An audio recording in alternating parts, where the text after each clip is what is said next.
No. Show you the money. Not show you. Show me the money. Show me the money. Show me the money. Congratulations, you're still my agent. Who is David Meltzer? David Meltzer is a best-selling author and entrepreneur who co-founded Sports One Marketing and previously served as the CEO of Lee Steinberg Sports and Entertainment Agency. He's on a mission to empower over 1 billion people to be happy. And when it comes to sports marketing, he is an all-time titan. The Icons is a show where we interview iconic people in iconic locations to unpack life lessons. My name's Tyler Way. We're on location in Casa Romantica. No place I'd rather be, no conversation I'd rather have. David Meltzer, welcome to the Icons by Motiversity. Well, thank you for having me, and you're testing my radical humility with the greatest compliments that you can give me. But I will agree, this is one of the most beautiful spots in the world, and I'm blessed to live very close to here. No kid, would you consider this kind of your stomping grounds? It is absolutely my stomping grounds, and not only does it have the iconic beauty, but the culture in San Clemente as well is unmatched and surpassed here in Southern California. One of the things I find so fascinating about your story is that when I look at it from the outside, I feel like you really challenge my perspective on success. And you were a very wealthy man, you lost a fortune, and now you got kind of this really unusual perspective on kind of what's driving you and maybe some perspective on success for others. Can you take us back to what happened? Sure. First of all, let's say where I started. I would say there's different worlds that I've lived in. And the first world that I live in is a common one. It's the world of not enough. And not only is it a perceptive world of not enough, it's actually economically was a world of not enough. I had a single mom, 6 kids, 5 boys, 1 girl. My mom worked 2 jobs as a second grade teacher, packed our dinners in a paper bag, drove us around in a station wagon to fill up turnstiles at convenience stores just so we could eat. But I was happy. The only time I wasn't happy is I would catch my mom crying to financial despair. It was always some sort of financial stress of clothes, food, summer camp. It varied in degrees, but my mom wanted the best for us and couldn't afford it. And so she used education as her empowerment tool. But I, unlike my siblings who went to Harvard, Penn, and Columbia, I wanted to use money. I felt as if, gosh, if I could be rich and buy my mom a house and a car, then I would be completely happy. I had this extraordinary family, great education, but I was always missing money. And so it created a world of not enough. I would say, why me? Everything happened to me, right? When the car broke down, it happened to me. I was a victim. And then through my philosophy of enjoying the consistent everyday, persistent without quit pursuit of this gold mine, this potential of wealth, 9 months out of law school, despite anyone believing in me, they mostly laughed at me, scoffed at me, and made fun of me because I wasn't doing what everybody else thought I should do. I made my first $1 million and bought my mom that house and car. Within 9 months? Within 9 months of graduating, I entered a new world, I always say, a world of just enough. And that world was a confirmation of a belief that I had. Money could buy you love and happiness. And 3 years after starting that job, we exited at $3.4 billion in 1995. 1995, $3.4 billion exit changed my trajectory. I went to the Silicon Valley. I raised hundreds of millions of dollars. By the time I was 30, I was knee deep in this world of just enough for me. And what I learned was, because money was my God, I used to tell Mom, hey, I don't believe in God. She said, oh, you believe in God, you just don't know what God you believe in.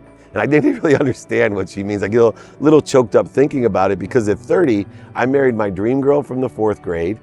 A girl at 6th grade camp, my best friend Robbie asked her to go steady for me, and she said no. Tell him to ask me himself, and he embarrassed me. So I threw eggs at her, rocks at her. I'm now married to my dream girl. I'm a multi-millionaire. I live in a dream house. I have dream cars, dream boats, dream motorhomes. I have a ski mountain. I have a golf course, everything I ever dreamed of.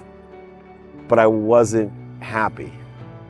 And when I wasn't happy in this world of just enough, everything became a trade or negotiation. Even giving, right? I would give to receive recognition, acknowledgement, business development. And I'm sure you know people like that live in this world of for me, and they seem very optimistic and philanthropic, but usually they live in that world of a void, a shortage, and an obstacle that I did. And I was always in search of happiness, buying things to be happy, buying more things to be happy, buying things to impress people for their approval, buying more things to impress people that I didn't even like.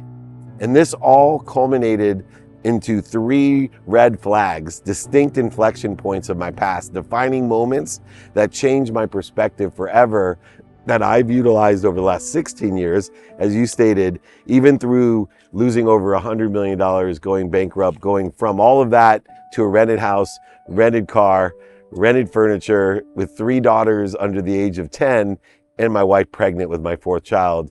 But today I understand through my journey how to teach people to be happy, to have the right God, the right relationships in order to do so. Wow. I mean, I feel like there's so much I want to unpack there, but you caught me with 3 red flags. Do you want to unpack that for me? Yeah, I think it's probably the greatest lessons that I can learn. So I'm 30, married to my dream girl, everything I ever dreamed of. And my dad, who I'd been estranged from, especially my dad was my hero from 5 to 10. But when I turned 10 years old, he forgot my birthday. You know, he's one of those guys, wealthy, what they call a deadbeat dad in the 70s. The laws have changed in the last 40 years, but a lot of dads didn't support their kids and their wives when they got divorced, even if they had money. I know it sounds shocking, but it was true. They were called deadbeat dads. Well, my dad literally was not supportive financially, but even worse, I would tell my mom, why can't you be more like dad? Because he married this girl closer to my age than his, but at 10, he forgets my birthday and he ruins our relationship. He goes from what I call hero to zero, and I confront him about forgetting my birthday. At 10. At 10. And this is why he ruined it. It wasn't as if I was that hurt that he forgot. I knew he was busy and whatever, but he lied to me. I said, Dad, how could you forget my birthday? And without blinking, he said, son, I don't believe in birthdays. I was smart enough to know he had celebrated his birthday, his new wife's birthday, my sibling's birthday, other relatives. I've seen him blow out the candles. At that moment, it crushed me because I realized that my dad could straight out just lie to me, manipulate me, cheat me, the way that other people I had overheard said that he had lied, manipulated, cheated, oversold, back-end sold them. Wow. So I separated myself from my father. I told him I hated him. And at 30 years old, 20 years later, I get this birthday present, a big box, and it has my dad's name on it to me. I couldn't even open it. I still can't talk about it today without tearing up. I was like, wow, my dad gets it. He wants to have a relationship with me. He's sorry, right? I'm opening the present and this gorgeous custom-made sport coat was in there. And I put it on and I look inside to see if it says especially made for my son, happy birthday, David, or even Armani, I'd have been okay with. And he tore out all the pockets. I couldn't wear the jacket. I went from complete bliss and joy to anger and hate again. I called my father, totally upset, and he said, hey son, happy birthday. I said, don't happy birthday me. I got your present. He said, oh, good. He goes, go ahead, hang it in the closet. I'm like, I'm not hanging it in the closet. Well, who would give you a gift you can't even wear or use? He said, well, it's not for wearing. I said, what are you talking about, son? I'm worried about you. No, don't worry about me. I have everything I ever dreamed of. Worried about yourself. He said, no, you think money buys you love and happiness, and so did I. You're just like me. I said, I'm nothing like you. He said, no, son. He said, money does not buy love and happiness. I want you to hang in the closet, that jacket. I wanted to remind you that you can't take anything with you. In fact, I would love if you know you're going to be buried in the jacket, knowing you can't take anything with you. I wish somebody would have told me that when I was 30. I wouldn't be where I am today. And I said, Dad, I hate you. I'm nothing like you. I wasn't ready to hear that. I said, Dad, I don't want anything to do with you. You're a liar. You're a cheater. You're a manipulator, an overseller, and a back-end seller. I don't need you. F you. Goodbye. Wow. Red flag number 1. The second red flag happened 6 years later. I went from being CEO of Samsung's phone division multi-millionaire, entrepreneur, venture capitalist, into being the CEO of the world's most renowned sports agency, which they made the movie Jerry Maguire about. Cameron Crowe followed Lee around. And, I not only now was a multi-millionaire, but I had access to things that billionaires didn't even access, right? Warren Moon was one of my business partners. We could go to the Super Bowl, the Masters, Kentucky Derby, Breeders' Cup, ESPYs, Emmys, Oscars, and Grammys. And I have not only all the money, but all the access. And I invite my best friend, Rob, since the 4th grade, the guy who asked my wife to go steady at 6th grade camp, telling you, I've been blessed to be with Warren Moon and Wayne Gretzky at the same time. They invited me to the Masters, the NetJet party, private jet, go back to the cabins with Curtis Strange. Rob's a huge golf fan. He's told me since I was a kid how he dreamed about going to the Masters. So I said, Rob, I got a surprise for you. I want to take you to the Masters and do all these great things, hang out with all these great people.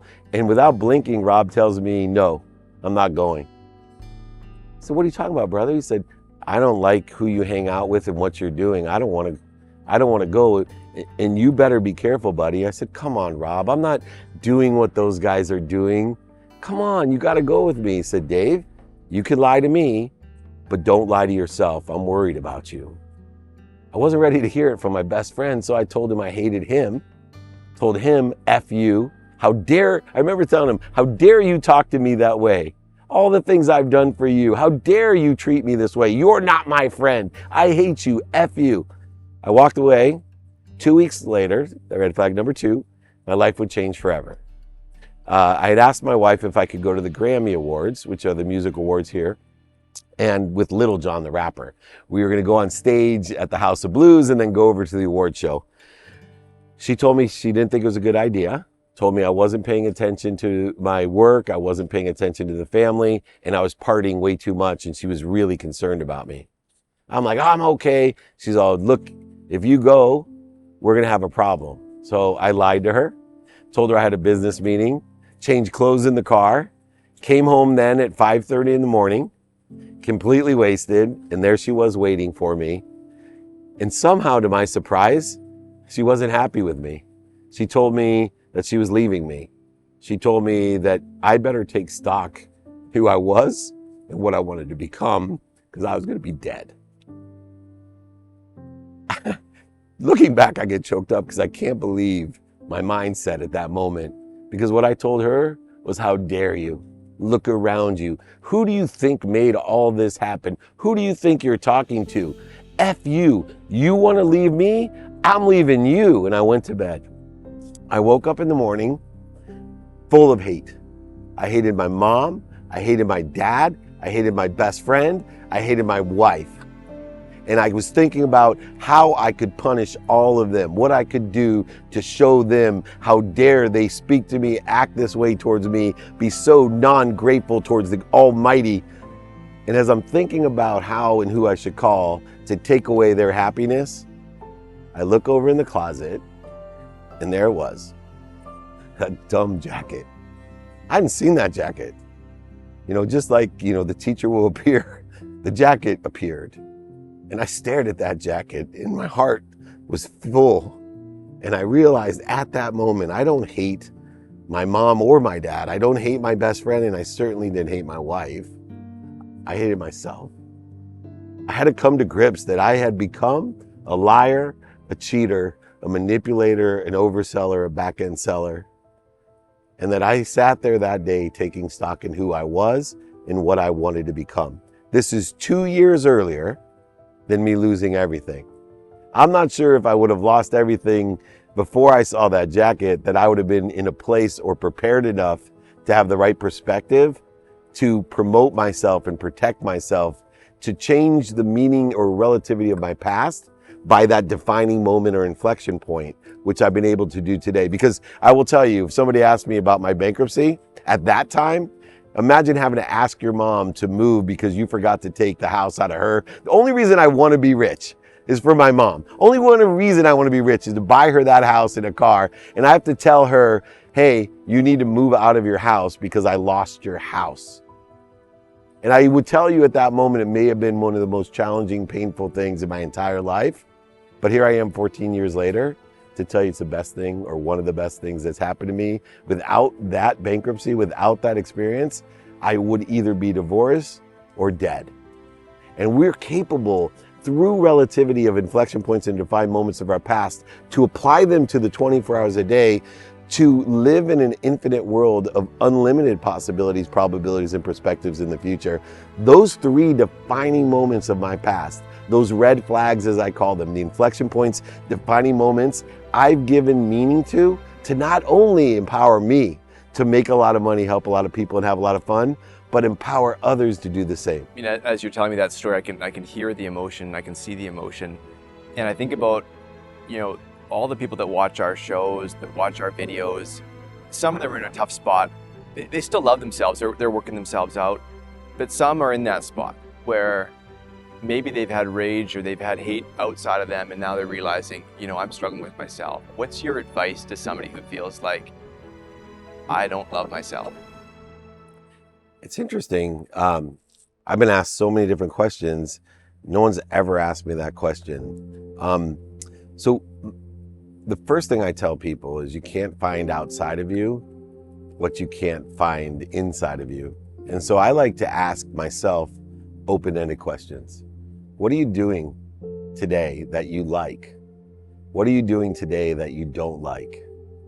How can I be of service or value to that? Meaning to make those changes, or who sits in a situation that I want to be in to give me directions on how to heal that.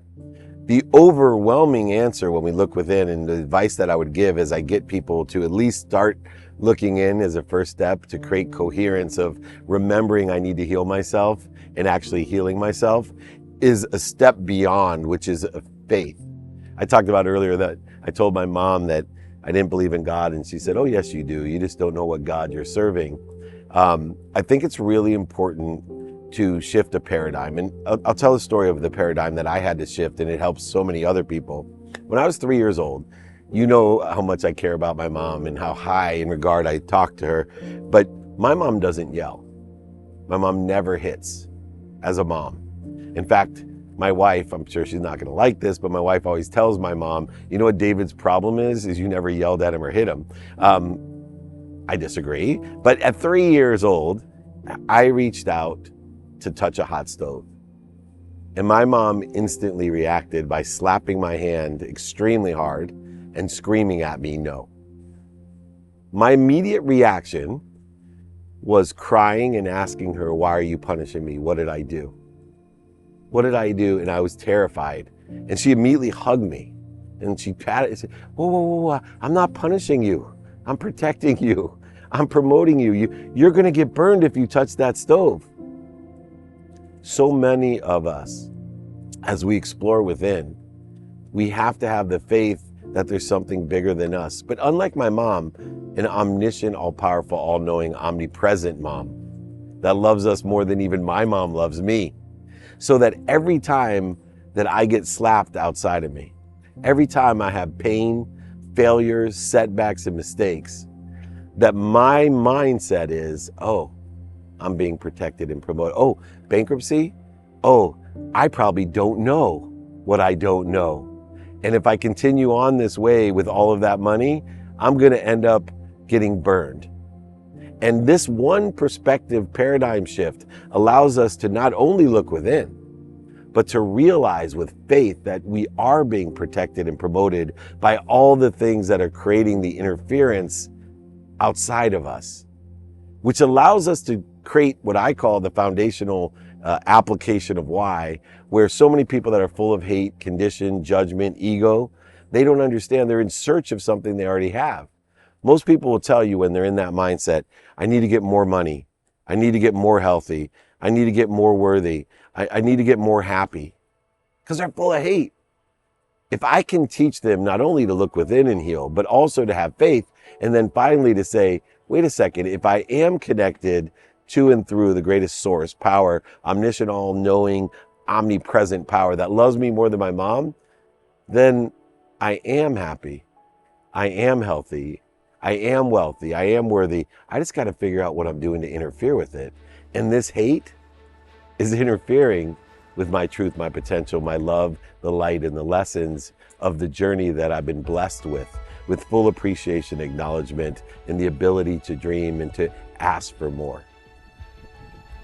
What's interesting is, you know, I know a little bit about your story, again, looking from the outside in. And I'd heard about, you know, losing a fortune, the bounce back from that. But it sounds like it was a couple years before that the real transformation happened. Do you feel like, is that what really fueled you to kind of come out of that tough time, that you'd already kind of changed your perspective? And what's allowed you to not just let that kind of be something that happened once and now I've kind of go back to my own ways, but that's really stuck? Like, how did it get that deep that this has actually transformed who you are? One word, and it's from actually most famous word here in America, made by an NFL football coach who went to my college, played at my college, coached at my college, was in my own fraternity, actually handed me my Scholar Athlete Award when I played American football in college. Practice. Practice. I started to understand the practices of my life, the practices of values, the practice of knowing what I want, who I can help, who can help me, how best to get it done, and a practice of prioritization, the antidote to procrastination and feeling overwhelmed.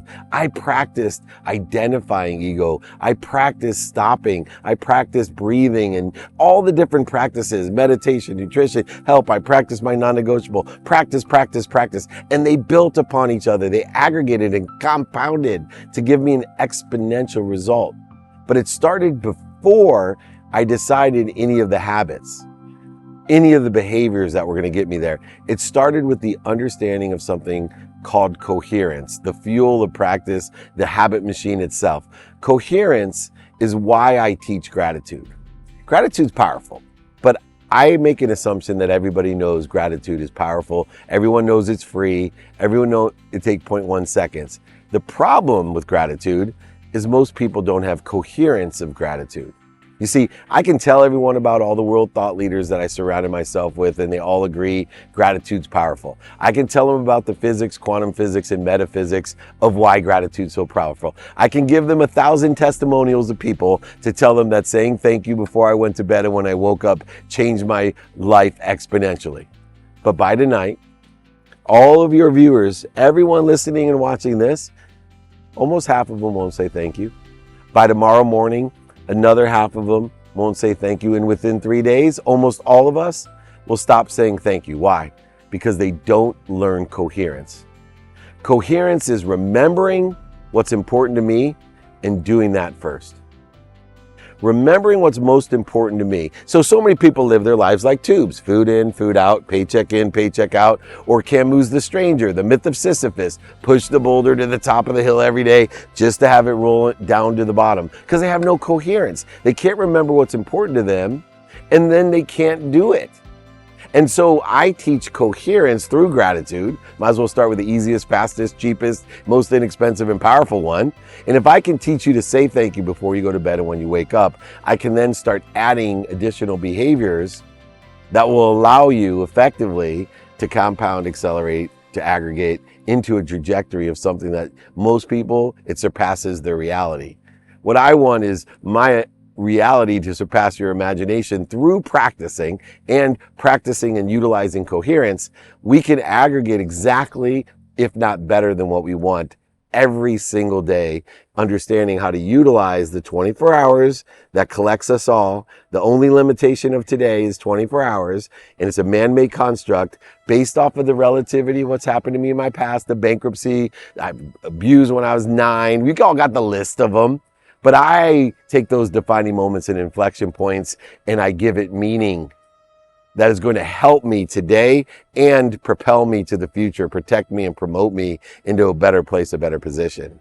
And so I've created coherence, practices, and then effectuating the mind, body, and soul through mindset, heart set, and handset in order to be efficient, effective, and statistically successful in those practices. Wow. I mean, I feel like there's like so many layers to that, but I think, I love hearing practice. I love that, somebody who'd already reached the top, name the top in multiple areas. You'd reached the top, and where did you go? To practice. I think that's really, an important message for anyone at any stage to hear. But I'm also, I think one of the things I'm still trying to figure out is with this coherence, and really kind of figuring out what your priority is and doing it first. At a certain time, you would have said your priority potentially was money. So how did you figure out what your true priority was? Like, how did you get deeper than that? Yeah, so I created practices to prioritize. And it started with what's non-negotiable, because I figured if I could have non-negotiable every days, then I could then have a standardized practice of beyond anything. And that paradigm shift happened because it was, for me, I would say it was family, then finance, and then health. Faith wasn't even in here. I shifted that paradigm to health was a non-negotiable, then family, and then student of my calendar, time.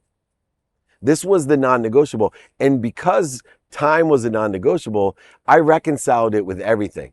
So what does that mean? I started putting a minimum amount of time every day that I'd pay attention and give intention to the coincidences I wanted. What I started to realize is there's a mathematical equation of the universe. And it started with vision boards, right? John Asseroff, all the people you've interviewed, these icons, they pay attention to what they want. And lo and behold, years later, the house in Del Mar is right there. But what they forget to teach you, John Asseroff talks about, is the law of Goya, intention. But it has 5 layers. So what I decided to do was I'm going to pay attention to my health, a minimum of 60 minutes a day, and give it my intention for 60 minutes minimum. I'm going to do everything aligned with the trajectory that I want in the future for my health. I'm going to say everything. I'm going to think everything. I'm going to believe everything and even feel it in a trajectory. And I'll give you a great example. And it came on accident. I was in Philly the other week speaking. Big group of big entrepreneurs. These are, net worth over 40 million, right? And I said, and obviously they must have active schedules. We're in the speech and I said, I got a surprise for everyone. We're in downtown Philadelphia. I have the Sprinter vans downstairs. We're going to drive to New York 2.5 hours and we get 1 hour with Gary Vaynerchuk. And then we're going to drive back. Who's in? Immediately, everyone raises their hands. Now, these are guys that can afford whatever they want. They all now make going to see Gary V the non-negotiable for their day. And then I said, I'm sorry to tell you, I was just joking. Because what I wanted to teach you is, what if I told you, hey, we're not doing this. We're all going to go downstairs in the gym and work out for an hour. How many of you guys are in? None of them would do it. If you don't make your non-negotiables truly non-negotiable, I make my health non-negotiable, meaning if my son wants to do something and I haven't hit that non-negotiable, it's secondary. I will do that after I finish the hour minimum of my workout. Now I do the same thing with my family. Non-negotiable. 30 minutes with my wife minimum, 30 minutes with my 12-year-old minimum, 2 minutes, I have 3 daughters, 23, 21, and 18, 2 minutes minimum with each. Everybody laughs, but I asked for 5, they gave me 2. But 2 minutes a day is way worth more than 2 hours on a Saturday. And then, most significantly in my life, a minimum of 1 minute a day with my mom. I tell her 4 things every day. I tell her I'm happy, that I'm healthy, that I love her and I appreciate her. Those 4 things have healed any of the insecurities of being a parent. Because that's all she really wants from me and all that she really wants to know. Now I've taken 2 hours and 7 minutes out of my day. The third non-negotiable is time. So I spend a minimum of 10 minutes a day studying my time. Activity I planned, activity I don't have planned, my sleep. Activity I'm paid for, I don't have paid for, and my sleep. I do it through a lens of productivity reconciled with time, how much value am I providing, accessibility reconciled with time, how accessible am I to other people, and how am I accessing what I want, and gratitude even. So many people waste 80% of their time on things that bleed them. I reconcile my time with gratitude, saying, yes, there's light, love, and lessons in everything. Every interview, every circumstance, event, and every person and idea. But is it worth my time? Therefore, I'm feeding that which feeds me, not getting bled. And it allows me to be more productive, accessible, and gracious. So those 3 non-negotiables take 2 hours and 17 minutes. People will say to you, when you talk about David Meltzer, I don't know how that guy does it. He's one of the most active people I've ever said. They might even call me busy. I hate that word because busy means unavailable. I'm accessible. But I'm only utilizing 2 hours and 17 minutes to be non-negotiable. That leaves 21 hours and 43 minutes to do whatever the F I want. And so how do I prioritize the other 21 hours and 43 minutes. Now remember, I'm still more active just having a minimum amount of time, 2 hours and 70 minutes. I have all my prioritized things guaranteed done every day. I'll always be healthy, I'll always have great family, and I'll always utilize my time effectively. Now, all I gotta do is have what I want, who I can help, who can help me, how best to get that done. And then I'll be able to prioritize because I always know what's important to me and I always know how to reprioritize it. See, prioritization, the antidote to procrastination and feeling overwhelmed, is a matter of understanding what's important to you. When you have your non-negotiables, you already get the most important things every day done. But now, according to circumstance, I get the next most important thing, and I can make decisions like this because I already know what's important personally, experientially, giving and receiving wise every day in a trajectory that scares the shit out of everyone else, even me, for the future, because it's unlimited. So when I tell you, and I meet you the first time, hey, what do you do? Oh, I'm going to change the world. People are scared of me. I tell them how I'm going to do it. I'm going to empower people to be happy, to make a lot of money, help a lot of people, and have a lot of fun. Over 1 billion people, by the way. They're even more scared of me. It's not a low bar. No, but it shouldn't be because there's no limitations in the future. I can tell you I'm going to go to that, billion galaxies away by the time there's no limitation, but people don't do it. They'll laugh at you, scoff at you, and make fun of you. And guess what? When you do it, they'll applaud you. You know what's interesting is as you talk about things that for some people, are powerful, but they're ethereal. Gratitude, priorities, happiness. I mean, people in general get this stuff. To you, it almost sounds like there's a formula here. Like I actually figured out how to make this fit in my day, happen every day, and not just be words or a concept that I agree with, but something that my life agrees with.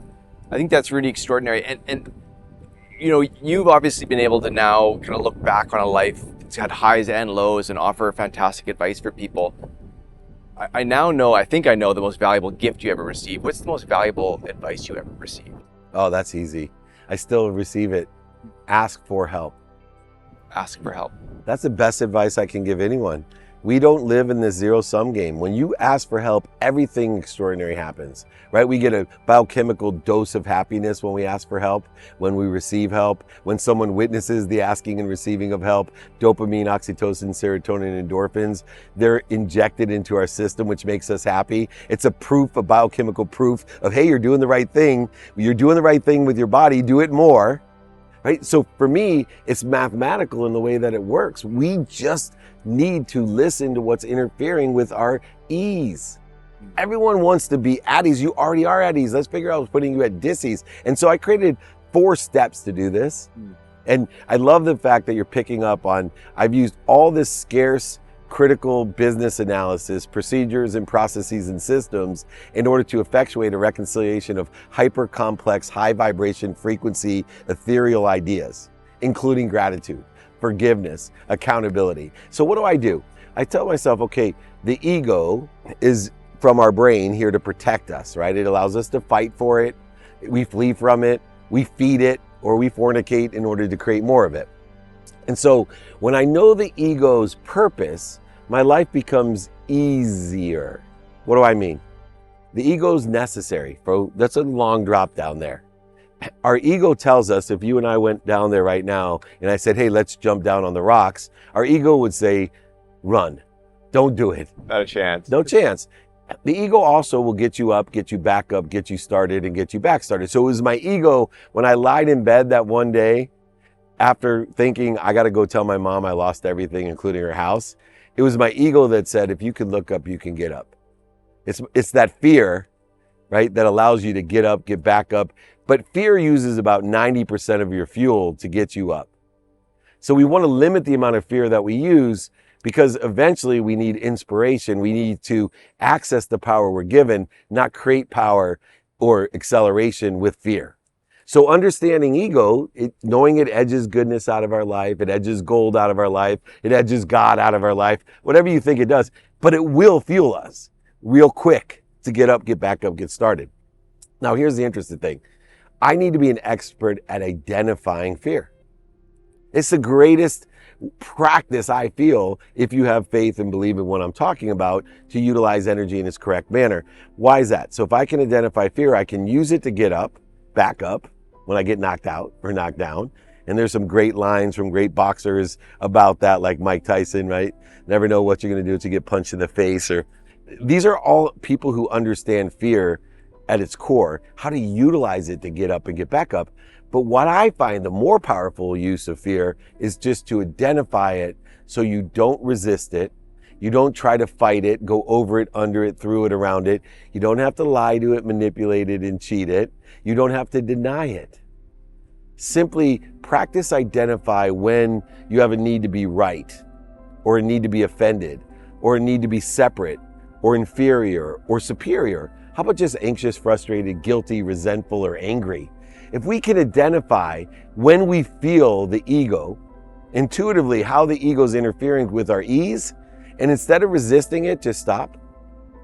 Sounds easy, but if you can stop and then breathe through your nose, out through your mouth, drop down to center, drop into the flow, drop into ease. Remind, remember, and recollect the source. Remind with, recollect with, remember with the source. The all-knowing, the all-powerful, the omniscient, the omnipresent that loves you more than your mom. If you can do that, stopping and dropping, you now can roll into what you want today, who you can help and who can help you, how best to get that done, reprioritize, applying your why in a trajectory to the unlimited, infinite possibilities and probabilities of the future, in a trajectory of probably what you think you want, but will receive even bigger and better, faster. So utilizing the ego as a point of understanding of, do I need to use the ego for this, or am I identifying the ego so I can stop, drop, and roll, knowing that the ego puts our mind, body, and soul on fire to get us up, get us back up. But on the inspiration side, when your mind, body, soul are on fire, you're interfering with your true power. So when you're on fire, what do? Stop, drop, and roll. This is the secret to what I teach in a very methodical way to increase the flow of the truth, your potential, love, light, and lessons that allow you to do whatever you dream of, or even better. I mean, you've brought it up a couple of times, laying on your bed, thinking, I gotta call my mom to tell her she's gonna lose her home. And so as you're talking, my brain gets it, but I'm also recognizing that you were deep in emotion. And that's, you could be spiraling in all sorts of ways. But somehow, again, you said, if I can look up, I can get up. How did you go from, I'm an emotional, whatever, was that the lowest point? So the lowest point was my wife was gonna leave me. That's the lowest, 2 years earlier. The second lowest when reality hits, right? Because now the cause and effect become one. Problems and solutions become one. See, an interval of time is defined by 2 moments. A cause and an outcome, or a cause. This is how we define pragmatically time. The biggest misuse of time, problems and solution. Recognition or acknowledgement occurs at these moments. So there was acknowledgement when my wife was gonna leave me, serious fear and pain, but the reality that she was right and there was nothing I could do about the causes I created. So I'd already learned the lessons, I was practicing them, but there's still that reality of, oh my gosh, went from owning 33 homes in San Diego alone to a rented house, rented furniture, a pregnant wife with 3 daughters under 10. What am I gonna do? And I gotta tell my mom she's moving. I have really messed this up. And in some respects, I was more equipped, but in others, it was like, okay, I already got the lessons, why are you punishing me? And when I laid there in bed that day of filing bankruptcy, and keeping it secret, because I wasn't the person that I am today. I illuminate all my shit, right? I am who I am. You're either gonna love me for who I am, but you're not gonna love me for who I'm not. Right? You can hate me for who I am, but you're not gonna love me for who I'm not. I'm gonna tell you the truth and illuminate to the best of my ability, spend minutes and moments outside of the truth, minutes and moments in ego-based consciousness. That's the secret sauce of what I do. But when I lied there in bed, it was another coincidence because tears were rolling down my face. I could not lift up my arms, right? It's harder almost because I knew the lessons. It wasn't like I was in that ignorant arrogance where I was in blame, shame, and justification. I was lying there being accountable, and that's hard. And at that time, accountability still was tied to, what did I do to attract this to myself? What am I supposed to learn? It's evolved to, what did I do to participate in it, or the perception of it, and what am I supposed to learn? But I remember, I wanted to get up. The TV was on. almost like the jacket. One of my favorite movies is Rocky. And so I'm lying there, completely crushed. And I turn it on and there's Rocky 1. The end of the movie's on, and it's that scene, the music's going, I'm crying, and Apollo Creed is just beating Rocky. And I don't know if you remember the scene, he's hanging, and then he gets to the ground, and his, what's her name, Adrian's in the back, and he's sitting there, and he couldn't get up. 6, right? And one of Mickey's like, stay down, right? And everyone else, get up, and Rocky, and I'm sitting there, I'm down, and I'm watching him, and he looks up. I see it. He looks up. Somehow, the music going, and he gets back up, right? And then he pops Apollo in the ribs, and that round ends, the second to the last round. And the movie continues on to 8 more movies or whatever. I think to myself, what if he didn't get up? What if that movie ended that he was just crushed? He had learned all the lessons. Remember, he went through all the different lessons in the movie that made us root for him, love him. But that one moment of bankruptcy, he had a decision to make. If I can look up beyond everybody else, I'm gonna get up. And because he got up, we all know what happened in the other 8 movies. I wanted to see what was gonna happen in the other 8 movies for me.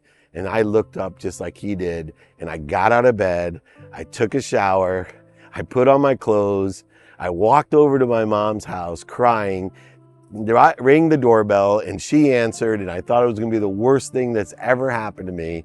And she looked at me and she's like, what's the matter? Is everybody okay? I said, Mom, I lost everything. I lost your house, you need to move. Are you okay? Are you okay? No, Mom, I don't think you heard me. You have to move. I lost it. I heard you. Are you okay? Do you need some money? What can I do for you? What I had built up in my mind turned into the biggest of all lessons, the witness of unconditional love.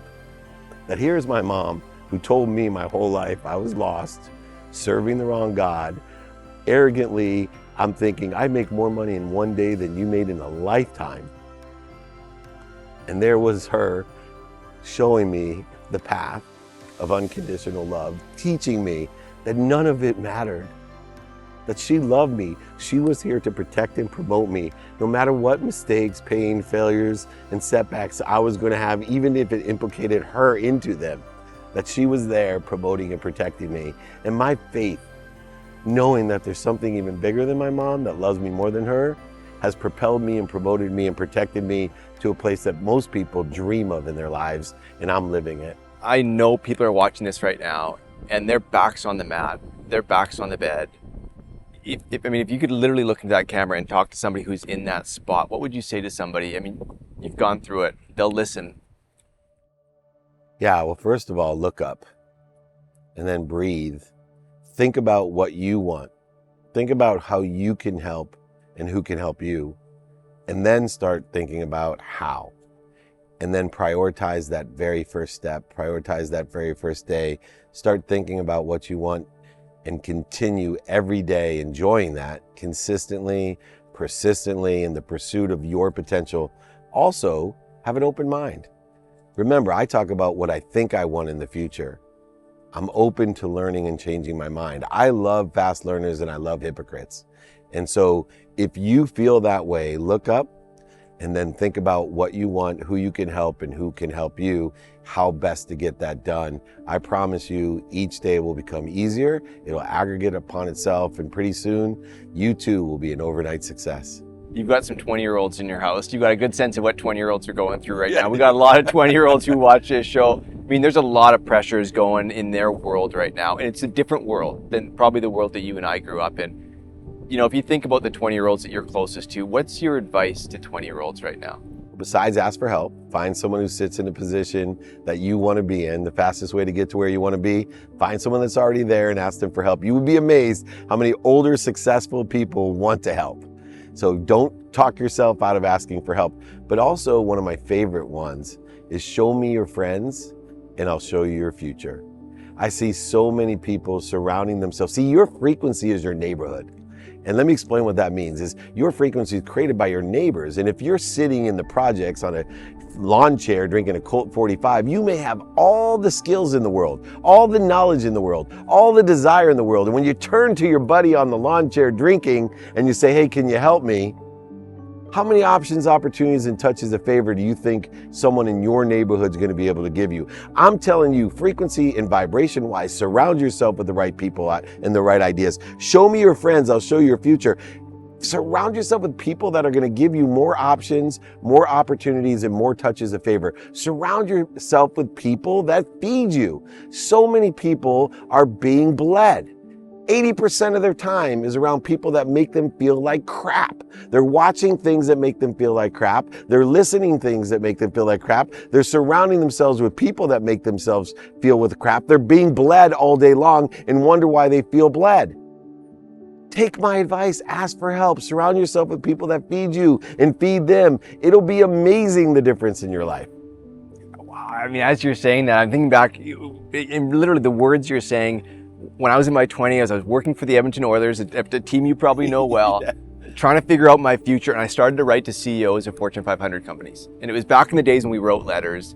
And to their credit, I mean, I wrote to 135, wrote back. People were willing to offer their advice. And I think that message to 20-year-olds that ask for help, and you'd be surprised at who would step up to help you in that situation. I think that's really powerful. Yeah, more of those CEOs would respond to you than they would today.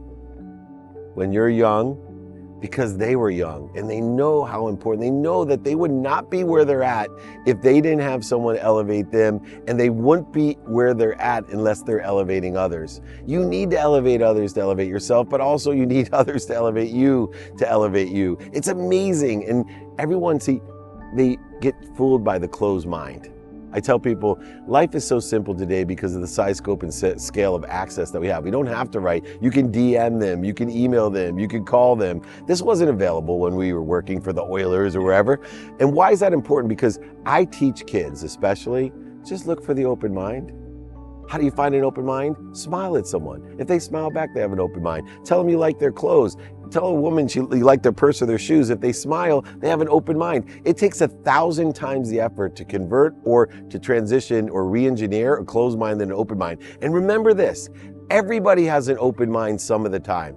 Some people, almost all the time. Some people, almost never. But if you catch someone who has a closed mind when it's open, it's really valuable. So qualify people by open minds. They have open hearts and open hands. And guess what? They surround themselves with people with open hearts, open hands, and open minds, which allows you to create two types of people in your neighborhood. People who help you and people that know someone that can help you. Nothing can help you more. I think that's freaking powerful. How do you know if someone's got an open mind? You smile, and if they smile back. I think that's just like quick test. We can all grab a hold of that. Absolutely. And you can also make fun of them too. It's danger getting hit, but like here in Los Angeles, I'll ask someone if they have Los Angeles Dodger clothes on because I'm a Padres fan. And I'll say, oh, did you buy that on sale? And if they laugh, I'm like, oh, this guy's an open mind. If they punch me, I kind of run away. I mean, you've had highs and lows. You've had multiple careers with high level success. What is next for you? I'm on a mission to empower over 1 billion people to be happy. I'm looking for 1,000 people through all that I do. The podcast, the playbook, my movies, my TV show, my speeches, my books. I'm giving them all away for free for one reason. I'm looking for 1,000 people that will study, pay attention, and give intention to the lessons, the principles, the practices that I teach so that they can carry it forward. They can empower 1,000 to empower 1,000. People who think I'm crazy when I say I'm going to change the world, create a collective consciousness of over 1 billion people to be happy. How am I going to do it? 1,000 people like you.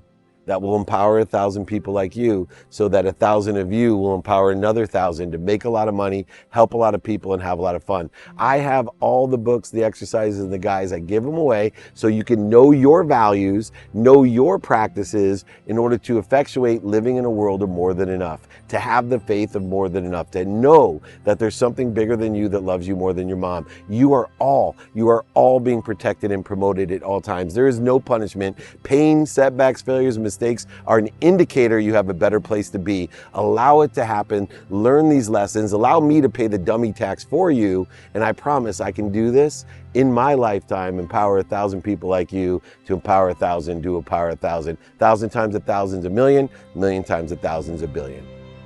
Powerful, Matt. What do you hope your legacy is? Kindness. It's simple.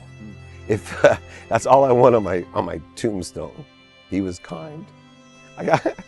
It's funny because I get choked up telling people because it means that it means more to me than what other people see. Kind to your future self, kind to everyone is not easy. I walk by trash, I pick it up because it's kind. I smile at people. If I am using I just cancel it. I literally live in kindness, and I know it comes through me. I tell people all the time, they say, why you cry? Especially my kids make fun of me. Dad, why you cry so easy? Because crying to me is like perspiration. When I work out too hard, my body tries to cool itself down. Well, when I have too much energy flowing through me, too much truth, inspiration, and emotion, the only way that I can allow it to come out is to cry, to allow my emotions to come out. That's how important kindness is to me. So I would please everyone, if you could do anything, be kind to your future self and just do good deeds. I promise you, everything you desire will manifest itself. David Meltzer, this has been an honor. Thank you for joining us. This has been a real gift for our audience. Thank you. My sense is you're getting a pretty good picture of what the Icons is. Iconic interviews with iconic guests in iconic locations. Stay tuned for what we got coming next. My name is Tyler Way. Thanks for joining.